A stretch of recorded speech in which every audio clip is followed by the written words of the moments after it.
नमस्ते र आशा गर्दछु कि तपाईँहरू सबैजना दामी नै हुनुहुन्छ भनेर। र आज फेरि मैले अर्को भ्लग लिएर आएको छु। यो चाहिँ मेरो तपाईँले टाइटलबाट नै चाल पाइसक्नु भएको छ होला। यो चाहिँ कटहरको सब्जी बनाएको रेसिपीहरू छ। आशा गर्दछु कि तपाईँहरू सबैजनाले मनपराउनुहुन्छ। अब चाहिँ हामी कटहर चाहिँ उसिन्नुको लागि चाहिँ कराई बसाल्दैछौँ।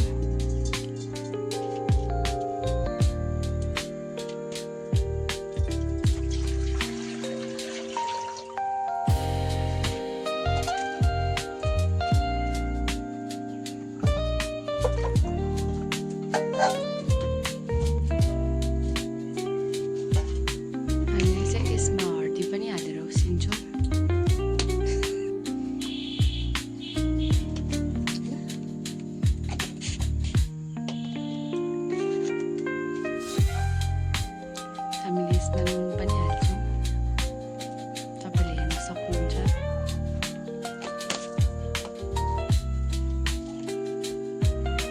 चाहिँ यसलाई हामीले मजाले उसिन्नुपर्छ।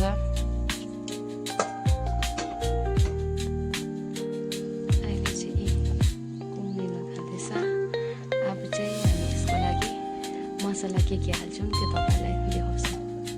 अब चाहिँ हामीले त्यो सब्जीको लागि यहाँ के मसला रेडी गरिसक्छौँ तपाईँलाई देखाउँछौँ। यो जिरा, खोर्सानी, प्याज, लसुन छ, तपाईँले हेर्न सक्नुहुन्छ। अहिले सबै पिसिसकेर चाहिँ तपाईँलाई देखाउँछु। यी हेर्न सक्नुहुन्छ, हामीले चाहिँ पिसिसकेको छौँ है। अब चाहिँ यसलाई निकालेर धोइकन चाहिँ तास्नुपर्छ। यसरी तास्नुपर्छ यसलाई चाहिँ। हामीले चाहिँ सबै तासिसक्यौँ। अब यसलाई चाहिँ काट्नुपर्छ।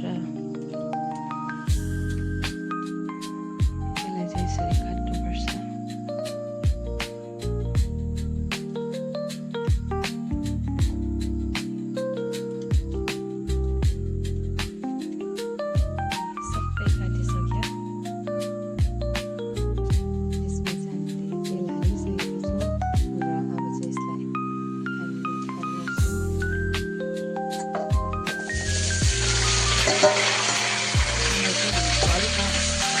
फ्राई गर्छौँ।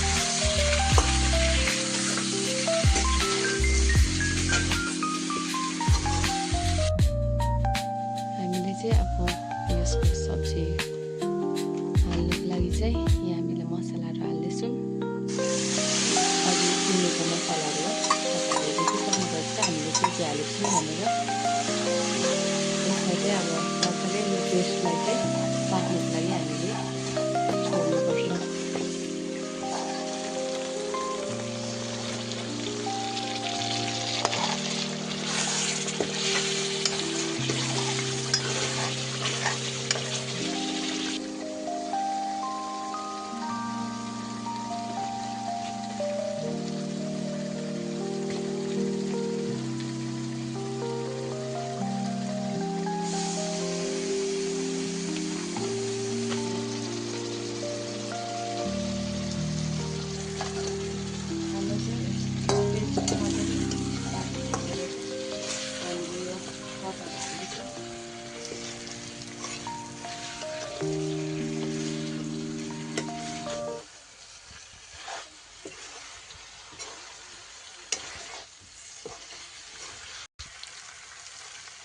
हाम्रो चाहिँ यो चाहिँ अब रेडी हुने आँटिसक्यो।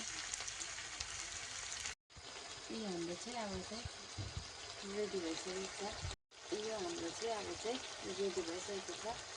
हेर्न सक्नुहुन्छ तपाईँले हाम्रो फिनिसिङ चाहिँ यस्तो भएको छ। सबैजनालाई धेरै धेरै धन्यवाद तपाईँले मेरो भिडियोहरू हेरिदिनु भएकोमा र मन पराइदिनु भएकोमा। र तपाईँहरूले मलाई कमेन्ट गरेर पनि भन्नु सक्नुहुन्छ है तपाईँलाई कस्तो टाइपको चाहिँ भिडियोहरू हेर्नु मन लागेको छ भनेर। हुन्छ, मेरो भिडियो यतिमै राख्दै सबैलाई बाई बाई।